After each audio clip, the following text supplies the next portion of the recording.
이제 저희들이 5주간 함께 우리 제자의 삶이라는 주제로 우리 금요일 날 빌립보서를 떠나서 우리가 말씀을 함께 살펴보았는데요. 이제 우리 다시 14번째 시간 빌립보서로 돌아와서 우리가 기쁨이라는 주제로 함께 말씀을 나누고자 합니다. 우리가 서론을 시작할 때 말씀드린 것처럼 성도 여러분, 빌립보서의 별명이 뭐죠? 기쁨의 편지입니다. 기쁨의 서신입니다. 그래서 1장 3절과 4절에서 이렇게 말씀하고 있죠. 사도 바울께서 내가 너희를 생각할 때마다 나의 하나님께 감사하며 간구할 때마다 너희 무리를 위하여 어떻게 간구합니까? 기쁨으로 항상 간구함은.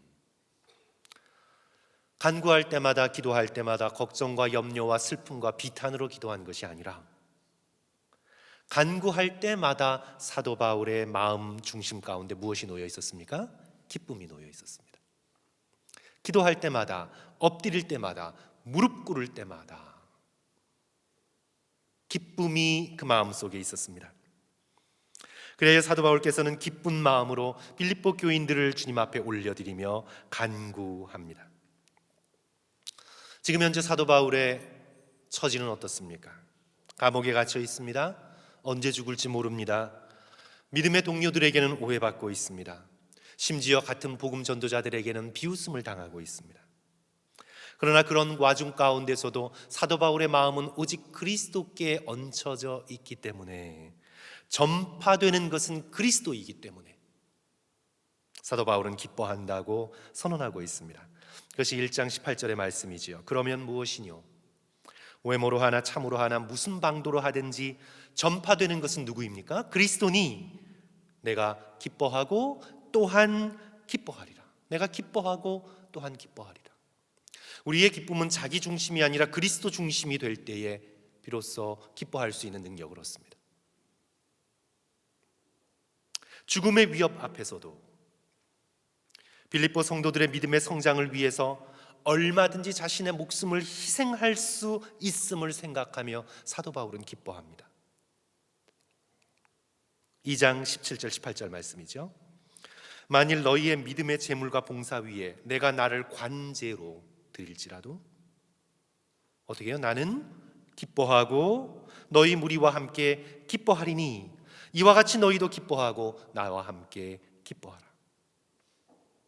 기쁨이 사도 바울의 대주제입니다. 그리하여 3장 1절에서는 빌립보 교인들에게 명령합니다. 정말로 나의 형제들아, 주 안에서 기뻐하라. 기뻐하라. 주 안에서 기뻐하라. 너희에게 같은 말을 쓰는 것이 내게는 수고로움이 없고 너희에게는 안전하리라. 기뻐하라. 그리고는 빌립보 교인들이 바로 사도 바울 자신의 기쁨이라고 고백합니다. 4장 1절 그러므로 나의 사랑하고 사모하는 형제들, 나의 기쁨이요 면류관인 사랑하는 자들아, 이와 같이 주 안에 서라. 그리고 이제 오늘 본문 4장 4절의 말씀에서 거듭 명령합니다. 뭐라고 명령합니까? 주 안에서 항상 기뻐하라.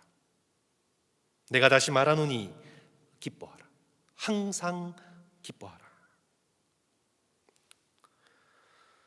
오늘 저는 이 기쁨에 대해서 말씀을 성도 여러분들과 함께 나누면서 이 기쁨이 조건이 아니라 필수라는 것을 강조하고자 합니다.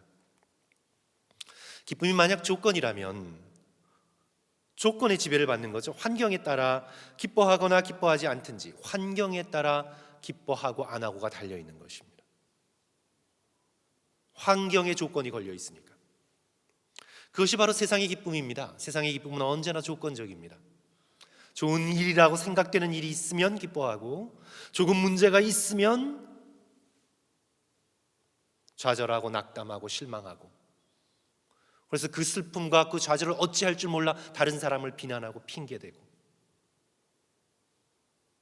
이것이 바로 세상의 기쁨입니다. 조건적입니다. 기뻐할 만한 일이 벌어져야 그제서야 기뻐할 수 있습니다. 그러나 성경이 말씀하고 있는 이 기쁨은 필수적입니다. 언제나 해야 하는 것입니다. 언제나 항상 조건 없이 무조건 기뻐하는 것입니다. 어떻게 그럴 수가 있나요? 그 비결이 바로 주 안에 있는 것입니다. 예수 안에 있으면 기뻐할 수밖에 없습니다. 오늘 4장 4절에서 뭐라고 말씀합니까? 주 안에서 항상 기뻐하라. 이 말씀은 주 밖에서는 기뻐할 수 없는 것입니다. 그러나 어떤 상황과 환경 속에 내가 주 안에 있다면, 예수 그리스도의 십자가와 부활의 능력 안에 내가 감싸여져 있다면, 우리를 다함없이 사랑하시는 그리스도의 그 놀라우신 품 안에 내가 안겨 있다면 나는 어떤 상황에서든지 기뻐할 수밖에 없습니다. 그래서 주 안에서 항상 기뻐하라. 이 말은 무엇입니까? 내가 주 안에 있음을 기억하라는 거죠. 어떤 일을 당하던 내가 예수 그리스도 안에 있음을 기억하고 항상 기뻐하라. 내가 다시 말하노니 기뻐하라. 그 브레넨 매닝의 책인 부드러움의 지혜라는 책을 보면요, 이제 미국 디트로이트 지역에 영향력이 있는 성직자였던 에드워드 파렐이라는 분이 있었습니다. 근데 이제 이분이 이제 아일랜드에 있는 가장 자기가 좋아하는 삼촌의 80 생일을 축하하기 위해서 방문했던 일을 적고 있는데요. 이제 새벽 일찍 일어나서 삼촌과 아일랜드에 있는 그 킬라니라는 그런 호수를 산책합니다. 그러면서 이제 막 해가 떠오르는 그 장면을 삼촌과 함께 지켜봅니다. 20분 동안 둘이서 한 마디도 없이 해가 호수 위에서 떠오르는 그 놀라운 장면을 지켜보고 있습니다. 그리고는 다시 해가 완전히 떠오르자 둘은 그 킬라니 호숫가를 걷는데, 이제 이 80세 된 삼촌의 얼굴이 빛나고 있는 것을 느낍니다. 성직자였기에 그 빛이 예사로운 빛이 아님을 깨닫습니다. 그래서 묻죠.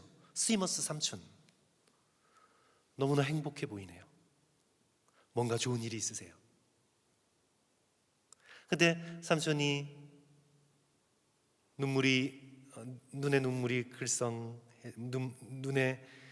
눈물을 글썽이며 이렇게 대답합니다. 얘야, 너무 좋단다. 나는 너무 좋단다. 하나님께서 나를 너무도 사랑하신단다. 이렇게 부족한 나를 하나님께서 정말 사랑하신단다. 그러니까 이 80된 이 삼촌은 호숫가에서 떠오르는 해를 바라보면서 하나님의 놀라운 사랑을 느낀 것입니다. 말없이 그 사랑 안에 젖은 것입니다. 80세의 나이에 여러 가지 건강의 문제로 힘들어하는 그 가운데에서도 사랑하는 성도 여러분, 이 기쁨은 누구도 앗아갈 수 없습니다. 이 기쁨은 그 누구도 앗아갈 수 없습니다. 그래야 우리는 오늘 본문 말씀 가운데 항상이라는 말을 우리는 이해할 수 있게 됩니다. 주 안에서 항상 기뻐하라. 내가 다시 말하노니 기뻐하라. 항상 기뻐하라. 성도 여러분, 정말 우리가 항상 기뻐할 수 있을까요? 이 말씀을 이해하는데 굉장히 중요한 포인트가 무엇이냐면, 기쁨이란 많은 감정 중에 하나가 아니라는 사실을 기억하셔야 합니다. 기쁨은 단지 여러 가지 감정 중에 하나가 아니다라는 것을 기억하지 않으면 이 말씀을 이해할 수가 없습니다. 기쁨은 사실 표면적인 감정보다 훨씬 더 깊이 흐르는 그 무엇입니다. 근원적인 감정이라고 표현할 수 있겠습니다. 그저 땅 표면에서 졸졸 흐르는 개울물이 아니라 땅 깊은 곳에서, 표면에서 무슨 일이 있던지 상관없이 더 깊은 곳에서 보이지 않지만 언제나 흐르는 깨끗한 지하수의 물줄기 같다고 보시면 됩니다. 그러니까 위에서는 비가 오고 눈이 내리고 가뭄이 들고 햇볕이 내리쬐는 그런 변화, 표면적인 변화가 계속되어도 그것과 상관없이 땅 밑 저 깊은 곳에서는 언제나 흐르고 있는 기쁨의 샘물, 그것이 바로 기쁨입니다. 그러기에 우리는 슬퍼함과 동시에 기뻐할 수 있습니다. 예를 들어서 우리 믿는 자는요, 그래서 장례식에서도 눈물을 흘리지만 깊숙한 곳에서 기쁨을 잃지 않게 됩니다. 성도 여러분, 이해하실 수 있겠어요? 기쁨이 만약 여러 감정 중에 하나라면 우리는 그렇게 할 수 없지만, 기쁨은 사랑과 마찬가지로 굉장히 근원적인 그 무엇입니다. 그래서 그것은 항상 있습니다. 정말 사랑이 많은 부모가, 어머니가, 아버지가 화를 내면서도 사랑하는 것처럼, 성도 여러분 이해하실 수 있으시겠어요? 분노하면서도 사랑하고 있는 것처럼, 사랑은 여러 다른 것들의 한 가지가 아니라 근원적인 것이라 언제든지 그 자리에 있을 수 있는 것입니다. 기쁨도 마찬가지입니다. 기쁨도 굉장히 근원적인 것이라 내가 슬퍼하면서 기뻐할 수 있고, 내가 조금 두려워하면서도 기쁨을 잃지 않을 수 있고, 당황하면서도 나는 기뻐할 수 있습니다. 아주 근원적인 것입니다. 그렇기 때문에 우리 믿는 자는 장례식에서도 기뻐할 수 있습니다. 성도 여러분, 우리 데살로니가전서 4장 13절 14절 우리 한번 찾아서 같이 한번 읽어보면 좋을 것 같네요. 데살로니가전서 4장 13절 14절 조금만 뒤로 가면 됩니다. 골로새서 데살로니가전서 신약성경 331쪽인데요. 우리 다 같이 두 절 말씀 우리 한 목소리로 읽을까요? 같이 읽습니다. 형제들아, 시작. 형제들아, 자는 자들에 관하여는 너희가 알지 못함을 우리가 원하지 아니하노니 이는 소망 없는 다른 이와 같이 슬퍼하지 않게 하려 함이라. 우리가 예수께서 죽으셨다가 다시 살아나심을 믿을진대 이와 같이 예수 안에서 자는 자들도 하나님이 그와 함께 데리고 오시리라. 가족이나 친구가 죽을 때 당연히 사람들은 슬퍼합니다. 슬퍼하는 게 당연합니다, 성도 여러분. 우리 크리스천들은 장례식 때 기뻐하는 모습을 과도하게 드러내서는 안 됩니다. 아이 죽어서 천국 가셨잖아, 왜 슬퍼해?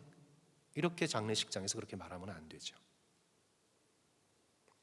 로마서 12장 15절에서 뭐라고 말씀합니까? 즐거워하는 자들과 함께 즐거워하고 우는 자들과 함께 울라. 우리 크리스천들은요, 우는 자들과 함께 울 수 있어야 합니다. 우는 자들을 못 울게 하는 게 우리의 책무가 아닙니다. 우는 자들로 함께 슬퍼할 수 있지만 오늘 이 데살로니가의 말씀은 소망 없는 자들과 같이 슬퍼하지 않습니다. 그래서 우리는 눈물을 흘리고 슬퍼하지만 우리 가운데 소망이 있기에 언제나 흐르는 기쁨의 샘물에서 우리는 기쁨을 길어 올릴 수가 있습니다. 제가 계속 말씀드린 것처럼 그림을 그려보면 이렇죠. 땅 위엔 막 비가 내리고 폭풍이 치고 슬픔의 눈물이 쏟아져 내리지만 동시에 땅 깊숙한 곳에서는 여전히 기쁨의 샘물이 끊이지 않고 흐르고 있습니다.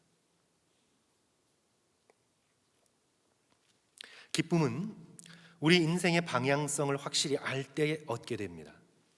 우리 인생이 지금 어디로 흘러가고 있는지를 확실히 알 때 기쁨을 얻을 수가 있습니다.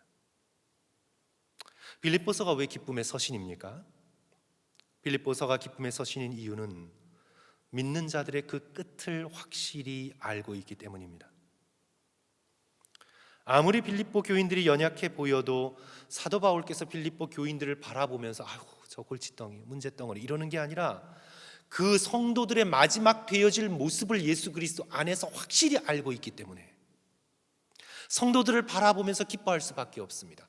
지금은 연약해 보이고 지금은 흠이 많아 보이고 지금은 깨어진 것처럼 보이지만 예수 그리스도 안에서 이들이 온전하게 변화되어 그리스도의 성품을 입을 때는 천사보다도 아름다운 모습으로 변화되리라는 그 약속의 말씀을 굳게 붙들고 있기 때문에 우리들이 연약하고 무너지고 때로는 넘어져도 저들 한 사람 한 사람이 그리스도 안에서 예수 그리스도를 닮은 영광스러운 성도의 모습을 하고 있다고 믿기 때문에 그 끝을 알고 있기 때문에 성도들을 바라볼 때 기쁩니다. 1장 6절에 나오죠. 너희 속에 착한 일을 시작하신 이가 그리스도 예수의 날까지 이루실 줄을 우리가 확신하노라. 마지막 성도들이 되어져 갈 모습을 확실히 믿기 때문에, 끝을 알고 있기 때문에 사도 바울은 빌립보 교인들을 생각할 때마다 기뻐하지 않을 수 없습니다. 그가 감옥에 갇혀서도 기뻐할 수밖에 없는 이유는 결국 죽어서 그 끝을 알고 있기 때문입니다. 죽어서 허무하구나, 이것이 끝이 아니라 결국 죽어서 23절, 1장 23절 그리스도와 함께 있게 될 것을 확신하기 때문에, 죽음이 잠시 헤어짐의 슬픔을 가져다 주지만 결국 그리스도와 함께 영광스럽게 존재하게 되는 구원의 문이 된다는 것을 믿기 때문에 기뻐할 수 있는 것입니다. 고난을 기꺼이 받아들일 수 있는 이유는 이 모든 것의 마지막 날에 3장 21절 그가 만물을 자기에게 복종케 하실 수 있는 자의 역사로 우리의 낮은 몸을 자기 영광의 몸의 형체와 같이 변하게 하실 것을 믿기 때문에,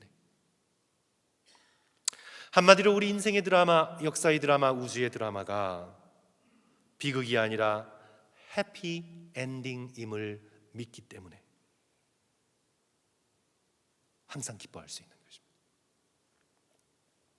거기에 위기도 있고 고난도 있고 악이 승리하는 것 같은 두려움의 순간도 있지만 그 모든 것이 다 지나가고 결국은 예수 그리스도께서 승리하시고 그리고 그리스도를 의지하는 자에게 놀라운 승리를 가져다 주심을 믿기 때문에, 마지막 끝이 확실하기 때문에 항상 기뻐할 수 있는 것입니다. 성도 여러분, 축구 경기에서 마지막 3대 0으로 이기는 것이 너무나 확실합니다. 그럼 불안하지 않고 항상 기뻐할 수 있습니다. 경기장 내내, 경기 시간 내내 기뻐할 수 있습니다. 승리가 보장되어 있기 때문에 우리는 언제든지 기뻐할 수 있습니다. 그러므로 사랑하는 성도 여러분, 우리가 슬픔 중에도 기뻐할 수 있는 저와 여러분 되시기를 주님의 이름으로 간절히 축원합니다. 환난 중에도 즐거워할 수 있는 저와 여러분이 되기를 간절히 축원합니다. 고난의 십자가와 영광의 놀라운 부활이 서로 이어져 있음을 묵상하며 그리스도 안에서 기쁨의 이유를 찾을 수 있는 저와 여러분이 되시기를 주님의 이름으로 축원합니다. 우리들이 오늘 본문에서 찾아볼 수 있는 살펴볼 두 번째 것은요, 성도 여러분, 우리 다시 빌립보서 4장으로 돌아가죠. 이제 이 기쁨과 연관해서 우리가 함께 좀 살펴볼 주제는 바로 관용입니다. 우리 5절의 말씀 다 같이 한 목소리로 읽습니다. 너희 관용을, 시작. 너희 관용을 모든 사람에게 알게 하라. 주께서 가까우시니라. 지금 이 5절에서 말씀하고 있는 관용은 기쁨의 결과입니다. 그러니까 내가 언제나 주 안에 있어서 항상 내 마음속에 끊이지 않는 기쁨의 샘물이 있으면 우리는 관용하게 되어 있습니다. 내적인 기쁨은 반드시 관용으로 이어집니다. 여기서 관용, 성경에서 지금 관용이라고 말할 때 이래도 좋고 저래도 좋고 아무래도 좋고 우유부단함을 말하거나 또는 진리를 흐리는 희미한 태도를 말하는 것이 아닙니다. 이것도 진리고 저것도 진리고 그런 태도가 관용이라는 뜻이 아니에요. 오늘 이 본문에서 말씀하고 있는 관용은 다른 사람을 참아주고 받아주는 친절함입니다. 그래서 영어 번역은 관용을 gentleness, 그러니까 뭐죠?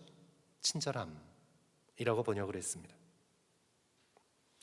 성도 여러분, 내 안에 끊이지 않는 놀라운 기쁨이 충만할 때, 내 안에 기쁨이 충만할 때, 그때야 비로소 다른 사람을 너그럽게 받아줄 수 있습니다. 기쁨이 없으면 다른 사람을 받아줄 여유가 없습니다. 내 마음에 기쁨이 없기 때문에 내 마음이 아프고 괴롭고 내 마음속에서 계속해서 감정적인 여러 가지 시름이 있고 그러기 때문에 우리가 다른 사람들을 판단하고 비판하고 흉보고 그걸 통해서 자기의 기쁨을 얻으려고 하는 것이에요. 내 안에 기쁨이 충만하면 우리는 다른 사람을 잘 참아줄 수 있습니다.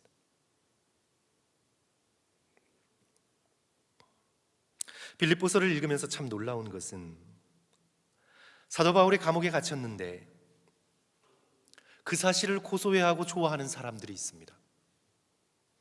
복음 전도자들이라는 사람들이 그랬습니다. 야, 저 사도라고 자칭 말하고 있는 바울이 감옥에 갇혔으니 이제 더 이상 설치고 다니지 못하겠구나. 잘 됐다. 이제 저자가 갇혀 있는 사이에 내 영향력을 넓혀야지. 빌립보 교인에게 내 영향력을 넓혀야지. 내 이름, 내 영향력, 그걸 넓혀야지. 그렇게 생각하고 사도 바울이 감옥에 갇혀 있는 것을 고소해야 하면서 복음을 전파하긴 전파해요. 놀랍죠, 성도 여러분? 설교를 하긴 해요. 그러나 뭘로 하는 겁니까? 시기와 다툼으로 설교하고 목회합니다. 시기와 다툼으로 복음 전도를 합니다. 1장 17절이 그렇게 말씀하죠. 저들은 나의 매임에 괴로움을 더하게 할 줄로 생각하여 순전치 못하게 다툼으로 그리스도를 전파하느니라. 참 그리스도를 전파하는데 여러 가지 이유로 전파를 합니다. 그러나 사도 바울은 이들을 향한 어떤 미움이나 시기나 씁쓸함도 없습니다. 사도 바울은 저들과 함께 시기와 다툼과 질투의 게임을 벌이지 않습니다. 오히려 사도 바울께서 한 단계 더 위로 올라가서 저들의 저런 유치한 행위를 통해서도 그리스도가 전파된다면 자신은 오히려 저들의 행동으로 인하여 그리스도가 전파되는 것으로 인하여 기뻐할 것이다. 18절이죠. 그러면 무엇이뇨? 외모로 하나 참으로 하나 위선으로 하나 진리로 하나 무슨 방도로 하든지 전파되는 것은 그리스도니 이로써 내가 기뻐하고 또한 기뻐하리라. 사도 바울께서는 저렇게 좋지 못한 의도로 일하는 사람들에게도 관용의 태도를 보이고 있습니다. 그래서 그리스도 안에서 기뻐하는 사람은 잘 참아줍니다. 쉽게 판단하지 않습니다. 저들의 부족함과 연약함 속에도 최선의 것을 찾아냅니다. 그래서 성도 여러분, 저와 여러분이 한 가지 결단을 하고 또 노력해야 되고, 너무 부족하고 넘어지지만 우리들이 노력해야 될 건요, 내가 다른 사람에 대하여 판단하는 마음과 비판하는 마음이 들 때 그 사람에게 무슨 문제가 있나를 찾아보기 전에 내 안에 기쁨이 있나, 내 안에 내가 지금 예수 안에서 기뻐하고 있나, 내 안에 놀라운 십자가의 사랑과 그 은혜가 내가 충만한가, 그걸 먼저 생각하시고 그 기쁨을 먼저 회복하셔야 돼요. 그리고 그 기쁨의 마음을 안고 그 사람의 약한 점을 내가 어떻게 도울 수 있나, 저 사람이 조금 예수 그리스도 안에 성숙한 사람이 될 수 있도록 내가 어떻게 조금 더 도와줄 수 있을까, 우리는 그렇게 생각할 수 있는 힘과 능력을 얻게 됩니다. 그래서 내 마음이 너무나 여유가 없고 가시가 돋치고 메말랐을 때, 그때는 그냥 침묵하고 내 안의 기쁨을 회복해 주시기를 바라며 주님 앞에 꿇어 엎드리는 저와 여러분이 되어야 되겠습니다. 성도 여러분, 우리는 경험을 통해서도 또 성경 말씀을 통해서도 잘 알지 않습니까? 내 안에 기쁨이 없으면 사람들을 받아줄 수가 없습니다. 탕자의 비유 속에 나오는 첫째 아들, 형을 한번 생각해 보십시오. 자신의 동생이 돌아오자 외면합니다. 받아주지 않습니다. 아버지와 같은 사랑을 갖지 못했습니다. 오히려 그 동생을 판단하고 불평하고 아버지를 원망합니다. 왜 그런가요? 자기 속에 기쁨이 없기 때문입니다. 자기의 속에 가시가 들어 있습니다. 타인을 받아줄 수가 없습니다. 누가복음 15장 28절, 29절, 30절, 큰아들 저가 노하여 들어가기를 즐겨 아니하거늘 아버지가 나와서 권합니다. 얘야 들어가자. 너는 기뻐하지 않니? 기쁨이 없니? 라고 묻는 거죠. 동생이 왔는데 기쁨이 없니? 묻는 겁니다, 결국은. 그런데 이 형이, 이 첫째 아들이 아버지에게 뭐라고 대답합니까? 내가 여러 해 아버지를 섬겨 명을 어김이 없거늘 내게는 염소 새끼라도 주어 나와 내 벗으로 즐기게 하신 일이 없더니.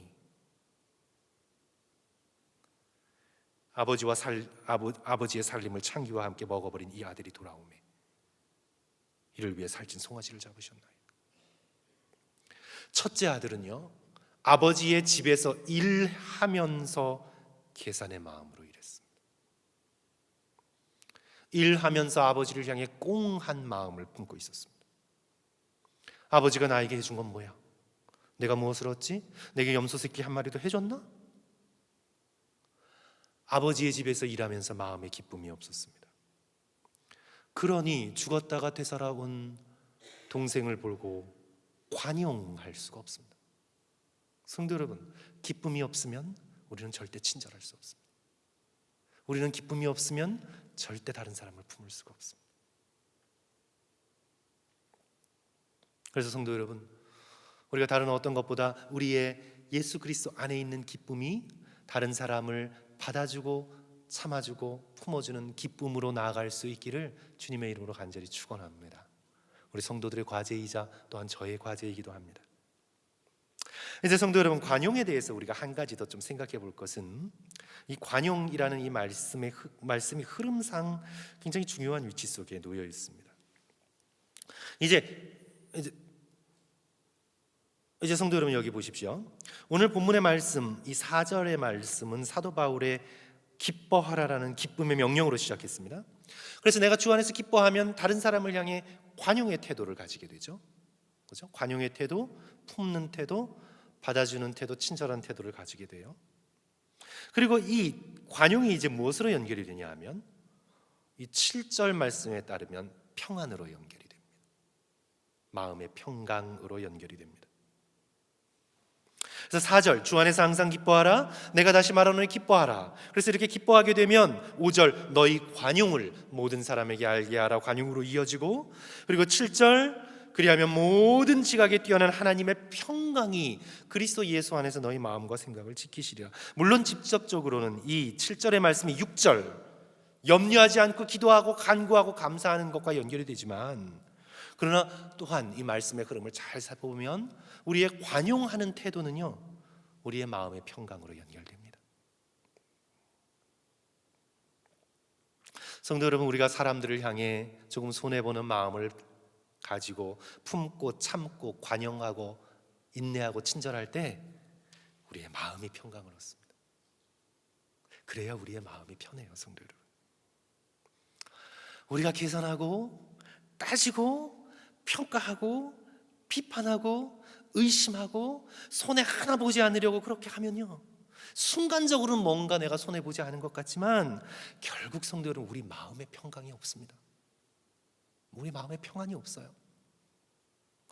마음의 평강은 넉넉함과 친절함과 숫자로 손해보고라도 내가 품고 가겠다는 온유함과 겸손함에서 나오는 겁니다. 제가 목회 경험 속에 한 분이 기억이 나는데요,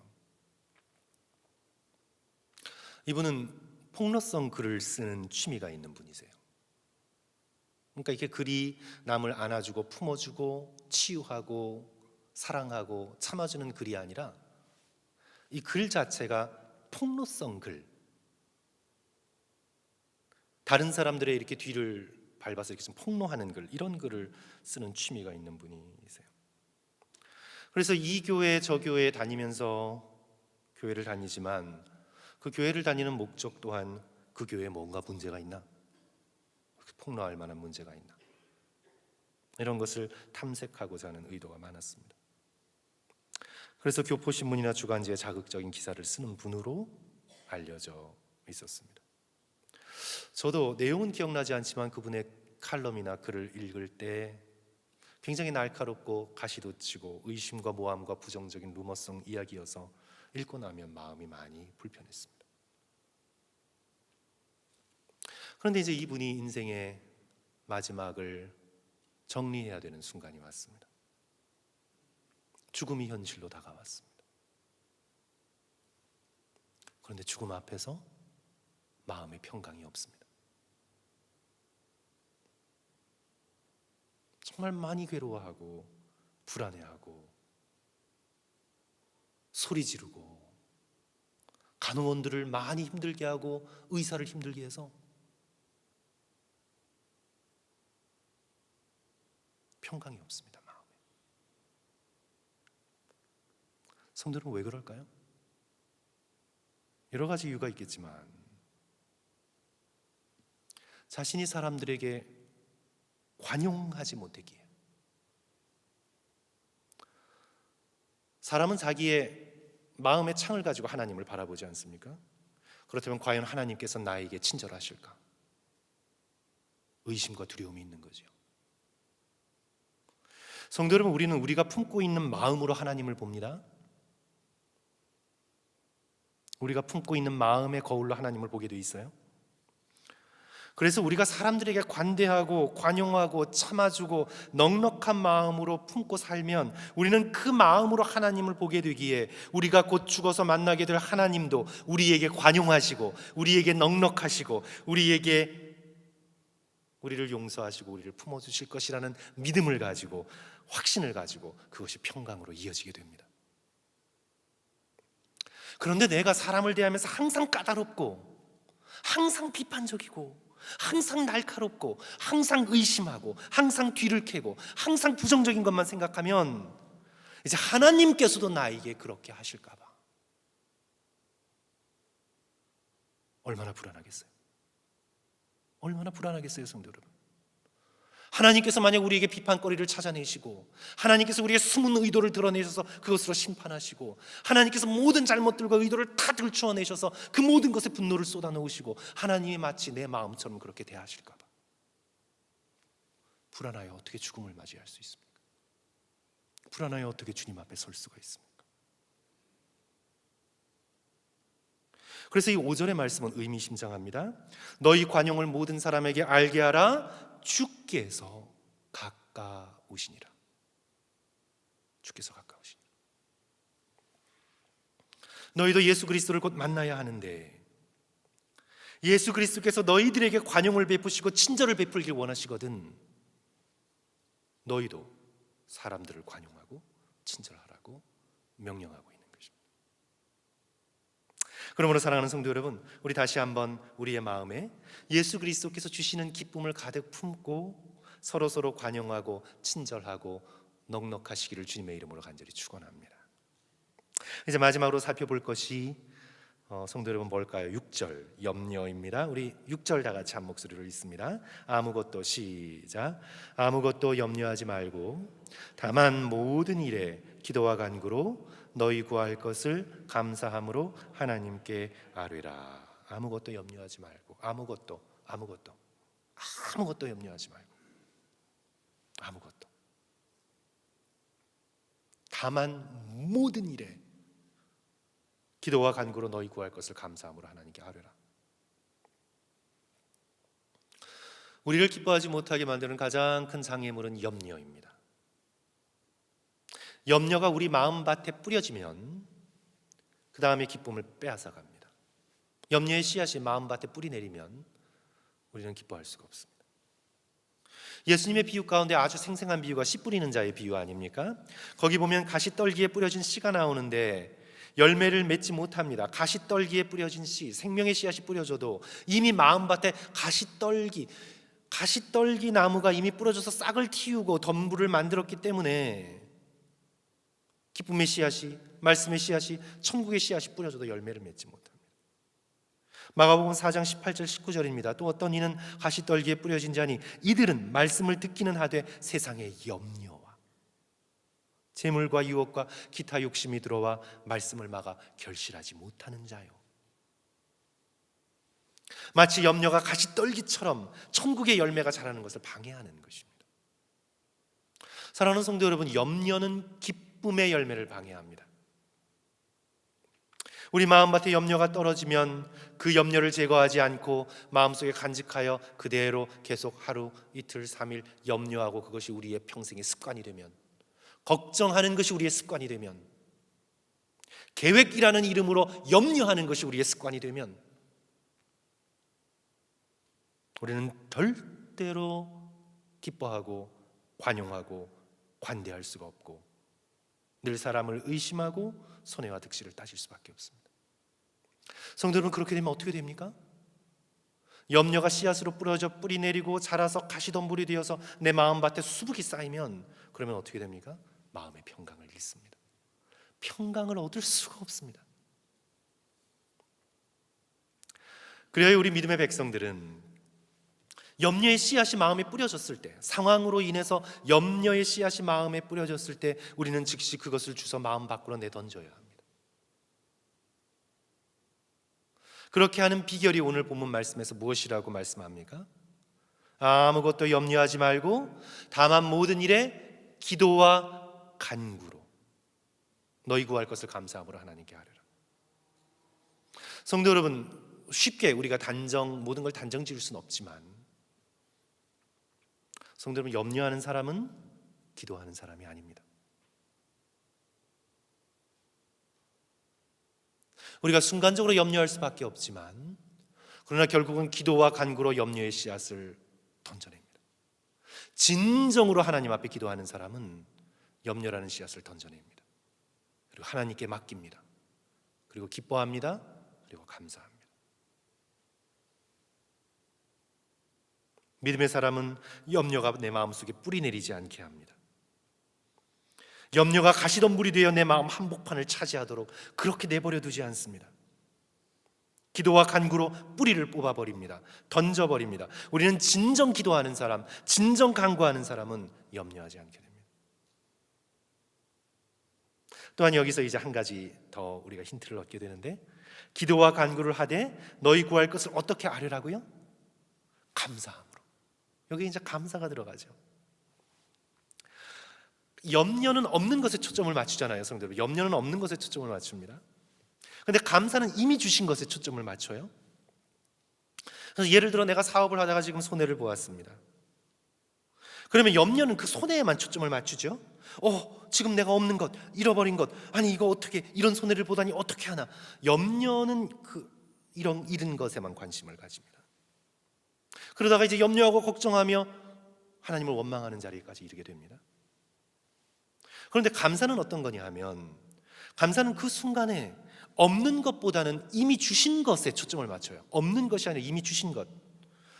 그래, 지금은 손해보았지. 근데 지난 날을 돌아보니까 여태까지 하나님께서 먹고 살게 하셨네. 너무 감사합니다. 내가 지금은 손해보았지만 없는 것에 초점 맞추는 것이 아니라, 옛날을 돌아볼 때 내가 이득을 남겼던 때도 많았습니다. 정말 감사하다. 하나님께서 이제껏 충분하게 공급해 주셔서 우리가 살았지. 지금 손해보았지만 하나님께서 또 신실하심으로 채워주실 거야. 감사는 이미 우리에게 주신 것에 초점을 맞춥니다. 그래야 우리는 감사할 때 염려의 가시떨기를 제거할 수 있고, 주 안에서 기뻐할 수 있고, 환난 중에서도 주님을 즐거워할 수 있고, 사도 바울처럼 발에 착고가 채이고 내일 목이 달아날지도 모르는 절체절명의 위기 속에서도 기뻐할 수 있고, 기뻐하라고 명령할 수 있습니다. 그러므로 사랑하는 성도 여러분, 오늘 이 말씀을 문자 그대로 우리가 함께 받아서 주 안에서 항상 기뻐하시기를 주님의 이름으로 간절히 축원합니다. 여러분의 얼굴은, 여러분의 표정은 환경으로 인해 잠깐 슬퍼하고 눈물이 흘러내리고 약간 놀라게 되더라도 여러분의 얼굴과 여러분의 표정과 여러분의 주름은 언제나 기쁨을 간직하고 계셔요. 여러분 항상 그래야 합니다. 오스카 와일드가 그랬던 것처럼 40대 이후의 얼굴은 자기 자신의 책임이라는 말은 언제나 내 감정, 내 생각을 내가 주님의 은혜를 가지고 컨트롤할 수 있는 책임을 져야 된다는 의미죠. 사랑하는 성도 여러분, 오늘 믿음의 백성은 내일 종말이 올 것처럼 슬퍼하거나 두려워하지 않습니다. 우리가 슬퍼하고 아파하고 눈물 흘리고 탄식하고 그렇게 주님 앞에 슬픔으로 외칠 수 있어도 우리의 깊숙한 곳에서는 결코 사단도 앗아갈 수 없는 놀라운 기쁨이 있음을 우리는 확신합니다. 그리하여 주 안에서 항상 기뻐하실 수 있는 저와 여러분 되시기를 주님의 이름으로 축원하고요, 십자가와 부활을 언제나 바라볼 수 있는 믿음의 눈이 열리기를 주님의 이름으로 축원합니다. 그리고 성도 여러분, 사람에게 관대하십시오. 사람에게 관대하십시오. 그리고 관용하십시오. 차라리 내가 손해를 보십시오. 그리고 어떤 경우에라도 친절하십시오. 내가 관대한 마음, 관용하는 마음, 친절의 마음으로 그 자리를 지키고 서 있으면 언젠가 그 사람이 돌아올 것입니다. 그리고 염려의 씨앗이 내게 뿌려졌을 때 기도와 간구와 감사로 그것을 치워버리십시오. 그러면 저와 여러분의 모든 것이 잘 될 것입니다. 모든 것이 아름답게 열매 맺을 것입니다. 말할 수 없는 하늘의 평강으로 우리의 머리끝부터 발끝까지 채워질 것입니다. 죽음의 침상에서도 천국을 증언하는 사람이 되어갈 것입니다. 우리 다시 한번 빌립보서 4장 7절 말씀 우리 다 같이 한 목소리로 읽으면서 오늘 말씀 마칩니다. 그리하면, 다 같이 읽습니다. 시작. 그리하면 모든 지각에 뛰어난 하나님의 평강이 그리스도 예수 안에서 너희 마음과 생각을 지키시리라. 아멘. 우리 함께 기도합니다.